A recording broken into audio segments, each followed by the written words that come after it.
Hello, my name is Thomas Atkinson and welcome to my viscosity experiment presentation. In this project, I'll explain what viscosity is, how it relates to intermolecular forces and molecular size, and then demonstrate my experiment comparing the viscosities of common household liquids.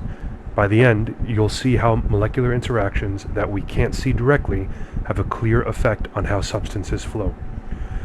Viscosity is the liquid's resistant to flow. A liquid like water has a low viscosity, which means it pours quickly and easily. On the other hand, something like honey or syrup has a high viscosity, so it pours slowly and resists motion. The key factors that control viscosity is how strongly the molecules in a substance stick to each other. These interactions are called intermolecular forces.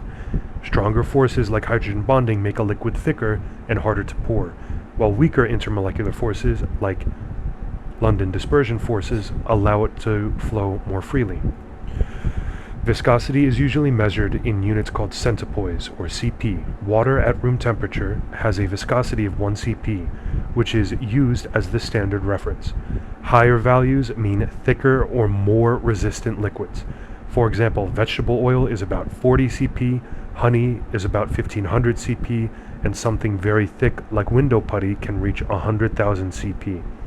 In the SI system, viscosity is measured in Pascal seconds, but centipoise is much more common for everyday comparisons. Viscosity is strongly influenced by intermolecular forces. The stronger the forces holding the molecules together, the higher the viscosity of the liquid. Hydrogen bonds are the strongest and create very high viscosities, as we see in water and dish soap. Dipole-dipole interactions are moderately strong and contribute to thicker liquids compared to nonpolar ones. London dispersion forces are individually the weakest, but in large molecules like oils, they add up across many atoms and significantly increase viscosity. This is why even nonpolar substances, such as vegetable oil, can be much thicker than water. Molecular weight and surface area also play an important role in viscosity. In addition to intermolecular forces, larger molecules have more electrons and are more easily polarized, which makes their London dispersion forces stronger overall. They also have greater surface area, which means more opportunity for molecules to stick together, almost like hooks and loops of Velcro. For example, vegetable oil is made of large triglyceride molecules with long fatty acid chains, such as oleic, linoleic, and linoleic acid. These long chains can tangle and interact over a longer surface area, which increases resistance to flow and makes oil much more viscous than water. The goal of this experiment is to compare the viscosities of several household liquids. I did this by measuring how long it takes a glass marble to sink through each liquid in a 50 milliliter graduated cylinder. By timing the descent, I can see how long viscosities affect flow and then connect the differences back to molecular structures and intermolecular forces. For this experiment, I used a 50 milliliter graduated cylinder and a single glass marble as my test object.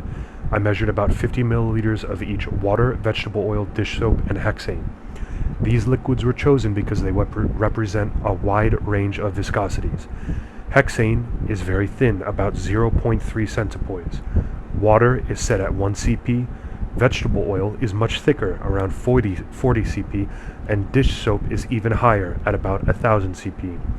Using this range allows for a clear comparison of how viscosities affect the marble's sink time. To run this experiment, I first cleaned a graduated cylinder with 50 mils of the chosen liquid. I then started filming so that I could capture the marble's descent. Next, I dropped a marble into the cylinder and recorded how long it took to sink. Finally, I cleaned and dried the cylinder before repeating the test with the next liquid. This simple procedure allowed me to directly compare sink times across liquids of various viscosities. These are the results.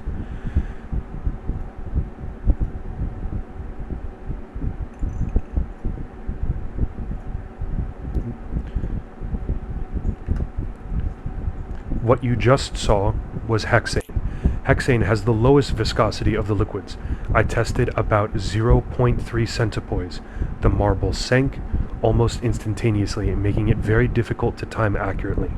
This is because hexane is a small, non-polar molecule. Its intermolecular forces are limited to London dispersion forces, which are relatively weak. With such small molecules and weak attraction, hexane flows very easily, which explains its very low viscosity. Water served as the control in this experiment with a viscosity of 1 centipoise.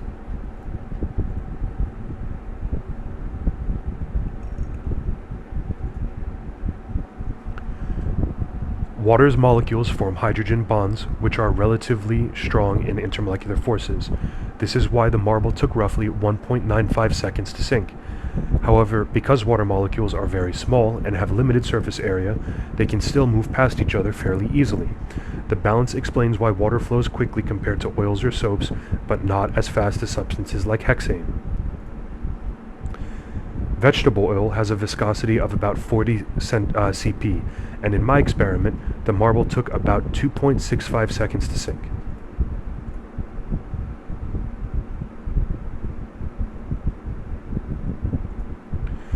Oil molecules are nonpolar, so they don't form hydrogen bonds. Instead, their viscosity comes from being very large molecules with long hydrocarbon chains. These chains have a lot of surface area, which increases London dispersion forces and causes the molecules to stick together. This explains why oils flow more slowly than water, even though the intermolecular forces are weak per interaction. Dish soap has the highest viscosity of my experiment at about 1000 cp. The marble took about 14 seconds to reach the bottom, which is much slower than the other liquids.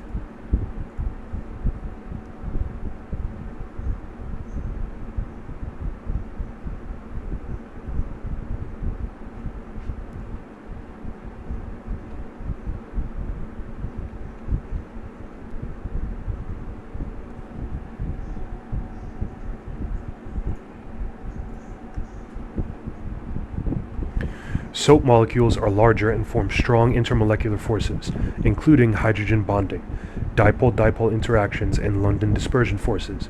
Their long molecular change and ability to form structures like micelles give them a lot of surface area for interactions. This combination of strong forces and large sizes make dish soap very resistant to flow, especially why it was by far the thickest liquid tested. To wrap up, here are the references I used in preparing this presentation. These include course materials from American College of Education, the textbook Physical Chemistry by Atkinson and DePaula, and articles that discuss viscosities in ceramics and food science applications.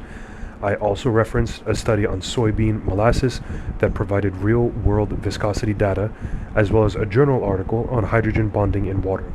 Together, these sources supported both the experimental design and the analysis of how my intermolecular forces and molecular structure affect viscosity. Thank you very much for watching.